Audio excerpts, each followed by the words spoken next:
Libra, kumusta po kayo guys? Okay, so Libra, maraming salamat po sa walang sawang pagsubaybay sa ating pong mga reading. And paalala lang po na ang reading po natin ay general reading lamang. So maaari po kayo guys makarelate, maaari rin naman pong hindi, kaya gawing gabay lamang, okay?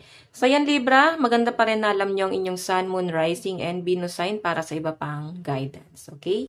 Tignan natin guys, gabay kapalaran po ni Libra.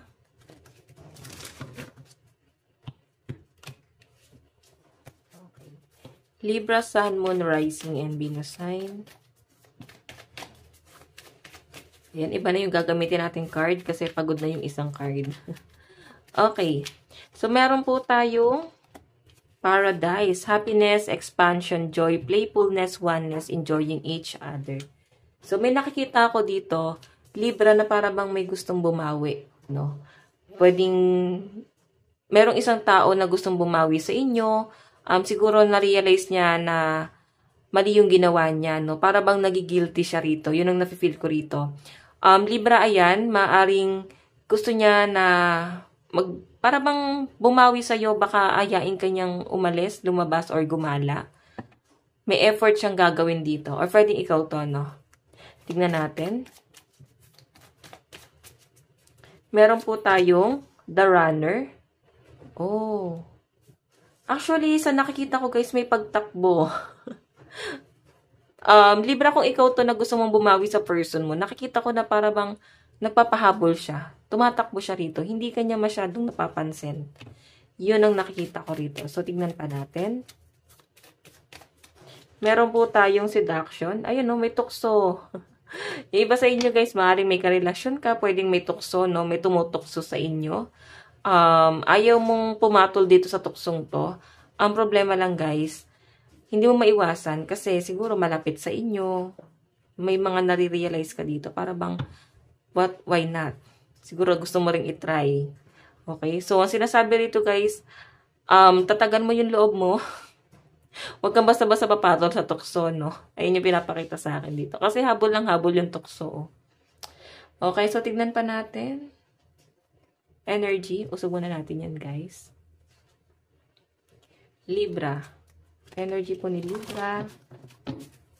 Mensahe po sa kanya ngayong April 2024. Libra, Sun, Moon, Rising, and Venus sign. Libra. So, meron po tayong take a reality check. May mga nagigising sa katotohanan. Or maaari ngayong April, mukhang magigising ka sa katotohanan. Okay? Meron po tayong release your blocks. Okay?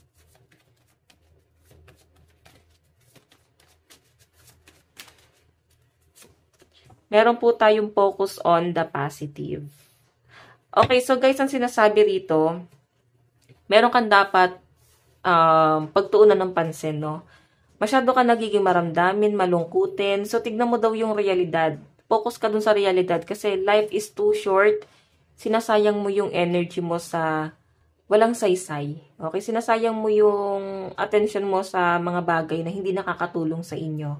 Okay? Nakikita ko rin guys na masyado kang nalilibang, nag-e-enjoy, nag-e-explore, na parang dapat pinagtutuunan mo ng pansin dito is yung inyong future, stability.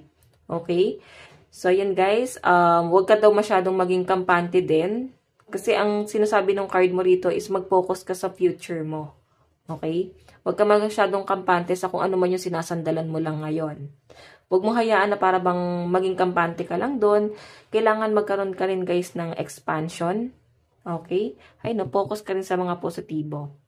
Tignan natin pagdating sa love life mo, ano ba ang ipapakita sa inyo. So, possible guys, ang kadil mo is Capricorn, Scorpio, and Sagittarius. Tignan pa natin Libra. Libra, Sun, Moon, Rising, and Venus sign. Energy po. Libra. Meron tayong The Hierophant. Pagdating po sa love life. Love life. Two of Wands.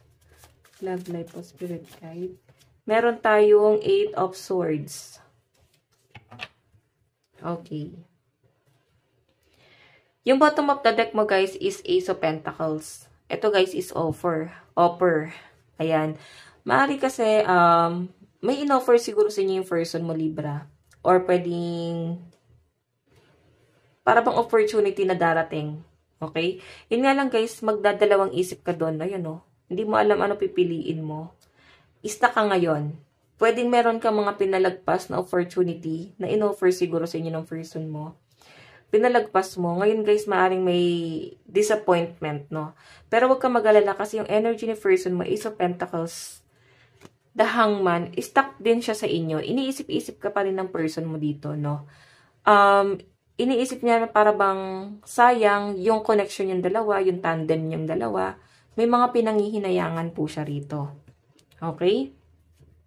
So guys, the Hierophant, ikaw, yung energy mo, may mga pinag-iisipan ka. Sobrang nalulungkot ka. Okay? Pagdating sa connection niya ng first mo, siguro naisip mo hindi ka makabawi sa kanya. Hindi mo siya, guys, hindi mo siya mabigyan ng maayos or magandang, para bang buhay. Ganon. Natitreat mo naman siya ng tama, Libra, pero parang feeling mo, hindi ka ganon ka-stable. So, may mga takot kang nararamdaman dito. Okay? Natatakot ka na hindi ka makapag-provide. Natatakot ka na para bang wala ka naman tapos siya meron. Ganon. So, maaaring meron ka naman, pero maliit yung tingin mo sa sarili mo rito. Okay? So, tignan natin guys, ano pang ipapakita sa inyo pagdating sa inyong kaperahan. Libra, Sun, Moon, Rising, and Venus sign. Libra, Sun, Moon, Rising, and Venus sign. Ano ipapakita ng energy mo? Meron tayong the world, kaperahan, finances, and career. May nakikita akong travel sa inyo, the devil. So, eto guys, biyahe mo na to. Pag nagdalawang isip ka daw, wag mo na daw ituloy. Kasi maaaring conflict yan guys. O hindi magiging maganda yung kalalabasan. Okay? Wag ka rin daw guys masyadong magpadala sa bugso ng damdamin. Like sobrang tuwa, sobrang lungkot. Ayan, siguro kailangan dito magkaroon ka ng control. Sobrang saya mo, magiging magastos ka. Sobrang lungkot mo, magiging magastos ka. Kasi ayaw mong maging malungkutin eh. Sobrang saya mo naman guys, gusto mong i-treat yung sarili mo. So okay naman yun guys, matreat mo lang ng isang beses yung sarili mo once a week, okay na yon. Wag naman guys araw-araw. Kasi the devil hindi mo masyado nakokontrol yung pera mo. Okay? Siguro marami ka rin binabayaran monthly. Yung daloy ng pera mo guys, hindi ganun ka-stable. Okay? Marami kang responsibility sa pinapakita sa akin, guys. So, tignan pa natin. Love advice. Love advice. Meron po tayong receptive. Be ready to receive what fate has planned for you. Ibig sabihin, merong magandang plano sa inyo. Okay? Lalo sa relationship ng person mo. Libra, wag ka daw masyadong ma-disappoint. No? Huwag ka masyadong ma-disappoint pagdating sa relationship ng person mo. Kasi si person mo, hindi naman niya nagre-reklamo. Thankful pa nga siya na ikaw yung nakasama niya eh. Ayan. Sa mga single naman dito guys, siguro ikaw, may pangungulila ka dun sa past person. Para bang moving forward ka pa rin or hindi ka pa rin makamove on. Nag-aantay ka pa rin.